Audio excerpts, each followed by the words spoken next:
Bonjour à tous et bienvenue sur Be Strong, l'émission qui élève, fortifie et motive la jeunesse. Aujourd'hui, nous abordons un thème très spécial, les jeunes chrétiens face à l'entrepreneuriat. Beaucoup de jeunes ont des talents, des idées, des rêves, mais aussi des doutes et des peurs. La question qui se pose, l'entrepreneuriat est-il compatible avec la foi chrétienne? Et pour en parler, j'ai le privilège de recevoir une invitée tellement très spéciale pour nous. Madame Jolie, bonjour et bienvenue sur Be Strong. Bonjour, Monsieur Alex, et merci de m'avoir invité.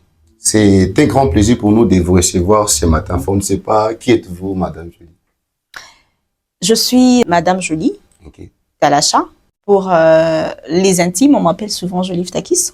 Et oui, je suis épouse et mère des 2 enfants, présidente du département de la presse à l'église Vision de Patmos. Ah, donc vous êtes en même temps présidente? Oui. C'est vraiment un grand plaisir d'avoir une femme à la tête d'un département. En tout cas, c'est vraiment un privilège que Dieu nous a fait et c'est une grâce aussi. En tout cas, nous rendons vraiment gloire au Seigneur pour cela. Amen. Parlons de l'entrepreneuriat, de la jeunesse et la vie ou la foi chrétienne. À l'ère du numérique, la plupart des jeunes chrétiens, la plupart des chrétiens en fait, ils sont devenus des adultes dans la foi chrétienne. Et paradoxalement, partant de l'entrepreneuriat, plus de 90% des jeunes chrétiens sont abrutis. Ils sont vraiment devenus inconscients. Ils ne veulent pas entreprendre. On ne sait pas, selon vous, qu'est-ce qui est à la base de cette conception des jeunes? Je pense que le jeune, il se renferme entre eux en disant que Dieu va faire. Je prie et Dieu va pourvoir à mes besoins. Dieu va pourvoir, Dieu va aider. Mais il faut percer. Dans la vie, il faut percer. Il faut travailler. Parce que Jésus lui-même, il était charpentier. Il a exercé ce métier pendant 18 ans. Vraiment. Il n'a pas cherché que la main puisse tomber pour qu'il puisse subvenir à ses besoins. Jésus n'aide que la main qui travaille. Et Jésus nourrit que la bouche des mains qui travaillent. Ok. Donc, les jeunes chrétiens ne doivent pas croiser les bras en disant que la main ne doit pas tomber du ciel. Les jeunes chrétiens doivent apprendre à entreprendre, doivent apprendre à étudier les terrains pour offrir quelque chose à la population afin d'avoir un revenu. Vraiment. Oui. Alors, que pensez-vous de ce genre de personnes qui ne veulent pas entreprendre? Je dirais aux jeunes chrétiens de se mettre en tête que la vie n'offre rien pour rien. Donc, tu n'auras rien pour rien. Il faut chercher à faire quelque chose pour obtenir aussi en retour quelque chose. Raison pour laquelle j'ai donné l'exemple de Jésus. Il a fait le métier de son père. Son père était charpentier, il a inculqué le métier à son fils. Lui aussi ne s'est pas limité au Saint-Esprit. Que non, comme moi je suis Jésus, je vais manger l'esprit et tout. Non. Et même la Bible dit, l'homme ne vit pas du pain seulement, mais aussi de la parole. Jésus s'est nourri de la parole, Jésus s'est nourri aussi du fruit de ses mains. Il a entrepris. Aux jeunes chrétiens qui me suivent en ce moment, ils doivent savoir que entreprendre, c'est parmi les valeurs chrétiennes. En tout cas. Oui. Alors, on est toujours dans le même contexte. Imaginez, il y a certaines personnes, aujourd'hui, une personne obtient son bac ou finit ses cursus scolaires ou académiques. Et à la grande surprise, la personne décide d'ouvrir une église sans document, sans permission. Est-ce qu'ouvrir une église de la sorte, c'est aussi un moyen d'entreprendre ou bien c'est manque de compétences et de bonnes décisions pour faire autre chose? Et quelle motivation donnerez-vous à ceux qui agissent de la sorte? Merci pour la question. Tout d'abord, il faut faire la part de choses. Oui. La Bible dit, rendez à Dieu ce qui est à Dieu, à César ce qui est à César. Par là, Jésus était en train de répondre que c'était important de payer les impôts. Vraiment. Les impôts, il faut les payer. C'est comme la dîme. Il faut payer la dîme. C'est une obligation. C'est dans ton devoir, dans ton attribut de payer la dîme. Ok? Alors, La deuxième question, c'était quoi déjà? Oui, les personnes là qui décident, en fait, d'ouvrir des églises, Oui. alors ils ne veulent pas entreprendre. Mhm. On ne sait pas qu'est-ce qu'ils doivent en tout cas faire en tant que chrétiens. Voilà, merci beaucoup. Ça veut dire, la part des choses dont j'étais en train de parler, c'est, il y a le physique, il y a aussi le spirituel. Voilà. Oui. On ne peut pas mélanger les deux. OK? Spirituellement, quand tu as une église, Oui. tu es en train d'entreprendre spirituellement. Ok. Tu vois le mal, Ok. tu gagnes les âmes et tu offres le royaume, tu donnes l'opportunité aux croyants d'avoir la vie éternelle, le royaume des cieux. OK? C'est une façon aussi d'entreprendre. Tu entreprends, ça veut dire, tu vois le mal, tu détectes le problème. OK? Tu offres la solution, ça veut dire tu parles de Jésus et tu gagnes des âmes. Ça, c'est sur le plan spirituel. Ok. Mais un entrepreneur Ok. physique, un entrepreneur exerçant, c'est celui qui voit le problème sur le marché. Par exemple, Ok. je suis vendeuse d'habits, ok? Oui. Je vends de jeans, je vends de t-shirts et tout. Mais pendant cette période, que dit la population? La population crie quoi à mes oreilles? La population crie de froid. Moi, en tant qu'entrepreneur, je dois trouver une solution par rapport aux cris de mes clients, aux cris de la population. Qu'est-ce que je dois faire? Je dois d'abord arrêter avec les jeans. Voilà. Je vais aller chercher le training, je vais aller chercher les conforts, je vais aller chercher des pulls, je vais aller chercher des chaussettes, je vais aller chercher des bonnets pour pallier, pour essayer de résoudre les problèmes de la population. Donc, il faut pas faire une liaison entre une église Ok. et une entreprise. OK? Une église entreprend en ramenant les âmes, mais un entrepreneur, un vendeur, lui, il trouve des solutions par rapport aux besoins de la population. Merci beaucoup. Si nous comprenons bien, un entrepreneur, c'est une personne qui apporte une solution sur le marché. Oui, justement. Et être entrepreneur, cela ne peut pas inclure la foi chrétienne. Bien, Non. On peut être entrepreneur sans éteindre sa lampe. On peut être entrepreneur en gardant ses principes et en suivant les principes de Dieu. Oui. Merci beaucoup. Nous prenons un autre point.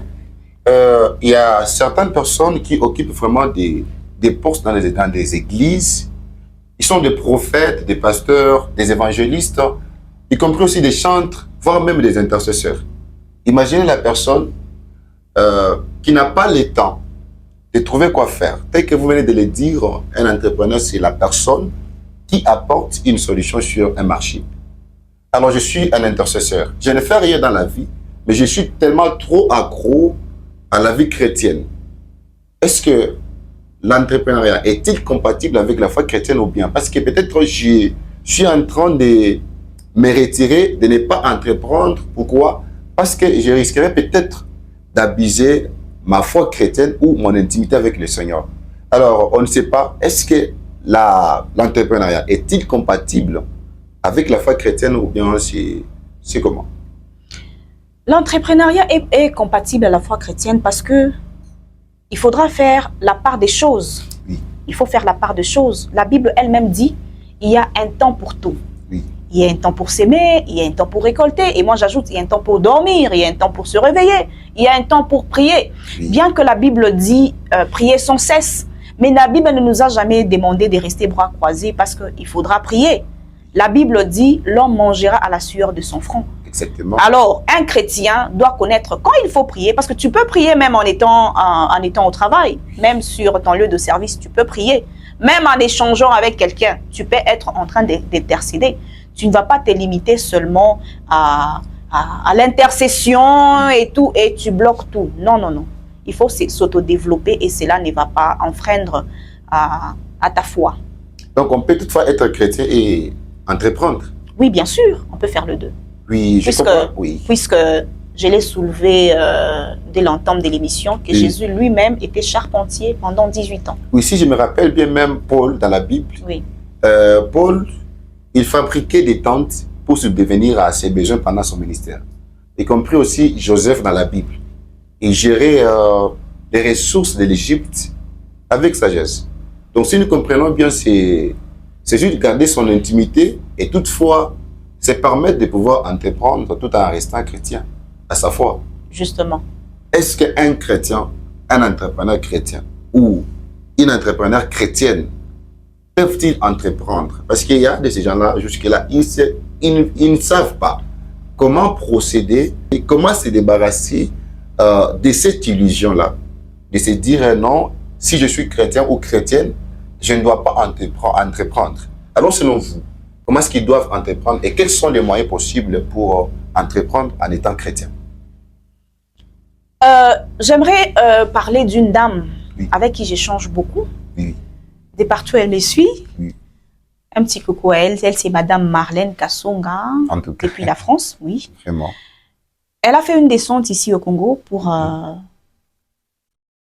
le mois de la femme, pour le 8 mars. 8 mars. Cette descente, elle a fait une étude. Elle n'est pas venue seulement pour participer au 8 mars, au fait. Oui. Mais elle a voulu aussi faire une étude. Le besoin de la population. Elle se dit, mais bon, je vois que les champagnes ici, ce n'est pas vraiment l'origine, ce n'est pas la bonne qualité. Mm-hmm. Et les gens autour de moi en parlaient. Alors, je peux commencer avec eux qui sont là. À son retour en France, elle a fait un colis. Oui.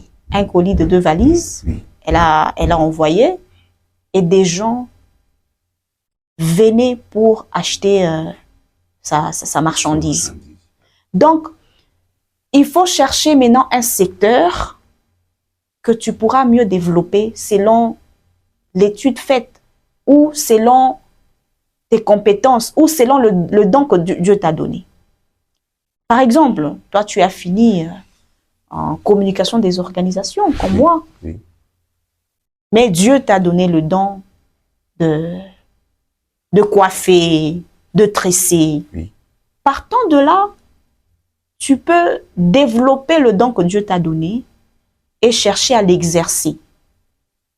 Peu importe le secteur, mais qui ne va pas enfreindre ton éthique, ta relation avec Dieu. Avec Dieu, oui. Oui. Donc, un chrétien peut entreprendre dans n'importe quel secteur, mais qui ne va pas le mettre à côté de la volonté de Dieu. Je ne sais pas si j'ai répondu à votre question. Oui, en tout cas, merci. Est-ce qu'on peut entreprendre sans moyens, dès le départ? Ou bien il nous faut quelque chose pour commencer? On peut entreprendre sans moyens. Comment? Oui. En donnant ses idées. Je peux vendre mes idées. Comment est-ce que vous pouvez vendre vos idées et entreprendre en même temps?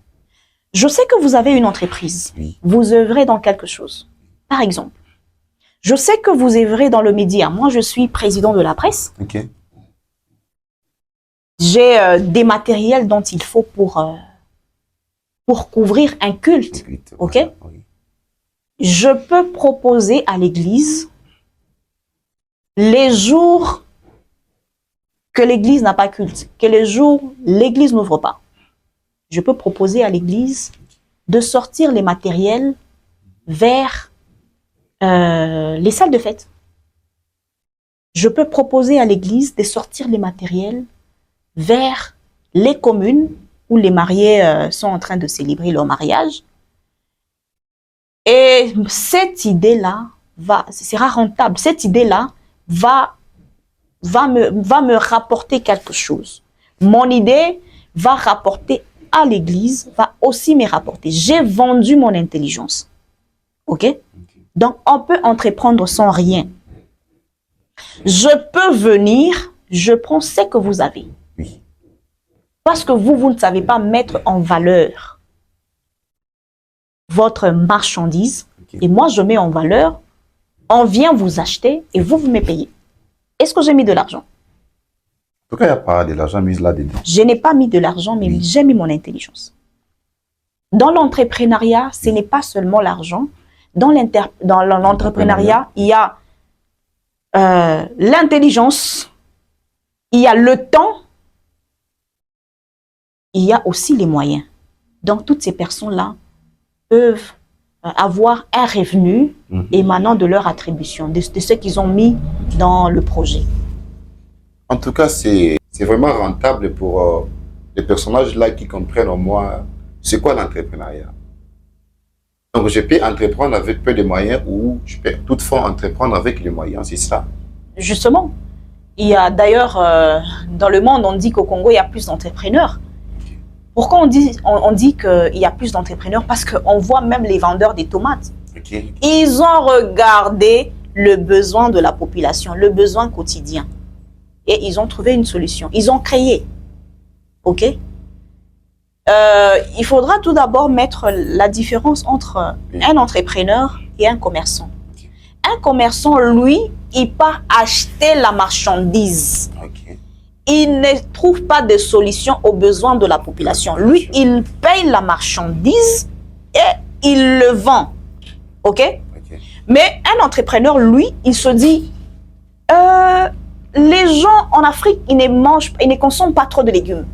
Les gens en Afrique, ils ne prennent pas trop de fruits.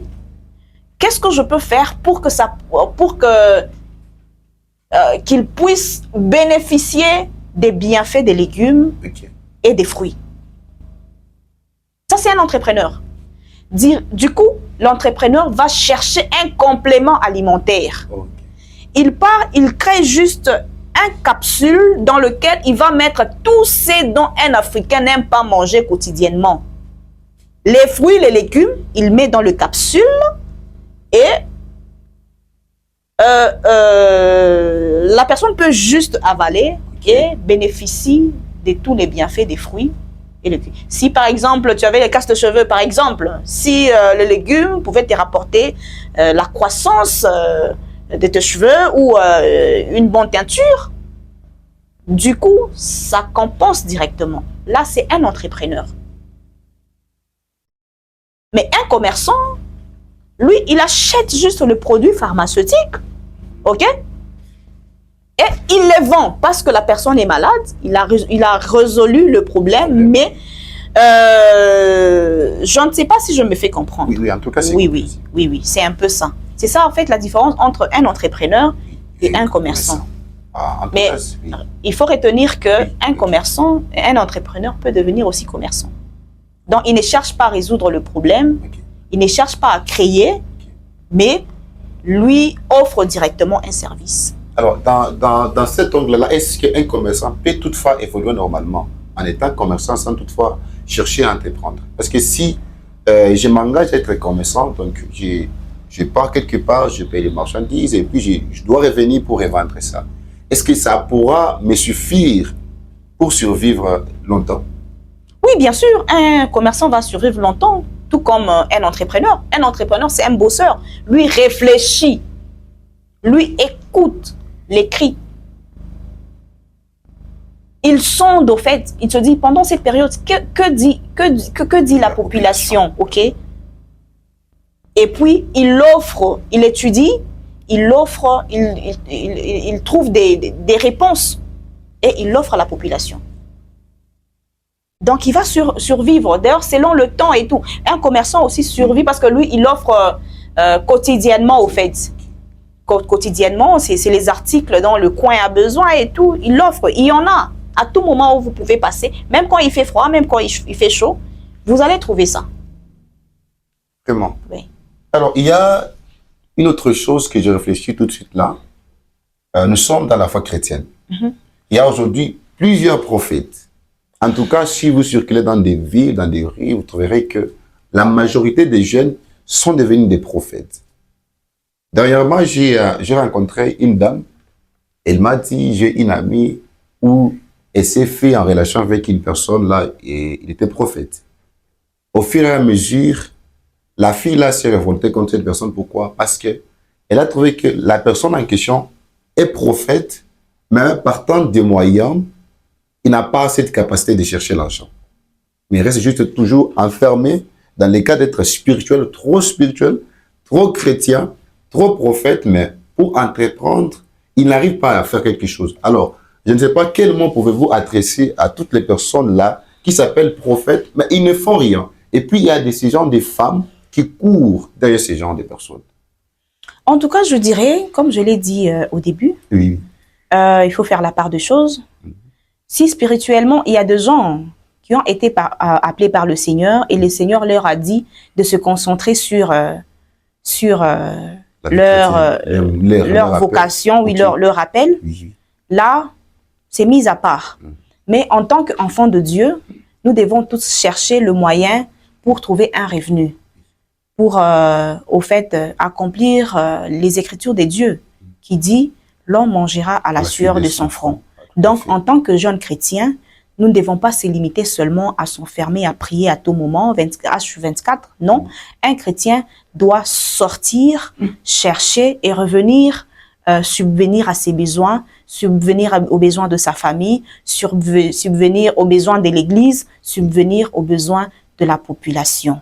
En tout cas, à tout chrétien, jeune chrétien qui me suit en ce moment, ne restez pas seulement oui, le matin. Oui. Après avoir prié, vous sortez, vous cherchez quoi faire selon votre étude faite, selon le don que Dieu a mis en vous. Et avec ça, je crois que Dieu va y mettre sa main et vous allez évoluer comme ça. Merci beaucoup. Pour en finir, quelques mots que vous pouvez adresser et qui seraient vraiment bénéfiques à toutes les personnes qui ont pris l'attention. En tout cas, je dis d'abord merci à toutes ces personnes qui ont prêté attention. Et je dirais d'avoir le courage. Entreprendre, ce n'est pas un péché. Entreprendre, ça ne met pas de frein, ça ne met pas de limite à chercher Dieu. Entreprendre, plutôt, ça vous donne la capacité d'évoluer dans la vie. Ça vous donne les moyens de servir le Seigneur. Entreprendre ne va jamais faire de vous un païen. Donc, faites ce que vous avez de mieux à faire, car c'est par là que votre bénédiction en dépend. Merci beaucoup à tous de pouvoir nous suivre. Merci également, Maman Jolie, pour l'acceptation de l'invitation. Ça nous a vraiment bénis et nous sommes vraiment contents de vous voir aujourd'hui et nous espérons vous revoir à la prochaine séance. En tout cas, c'est à moi de vous remercier. Merci. Et ça sera un grand plaisir de répondre une deuxième fois à votre invitation. Merci beaucoup. Nous sommes arrivés à la fin de notre émission. Retenez ceci, être chrétien n'est pas une limite, mais c'est une décision. Être chrétien n'exclut pas du fait d'entreprendre, mais il faut savoir quelles sont ses limites, quels sont ses besoins et quels sont les moyens. Si tu as un talent, un don ou un projet, n'enterre pas ce que Dieu a déposé en toi. Lève-toi et travaille avec foi et sois un témoignage vivant sur ton chemin.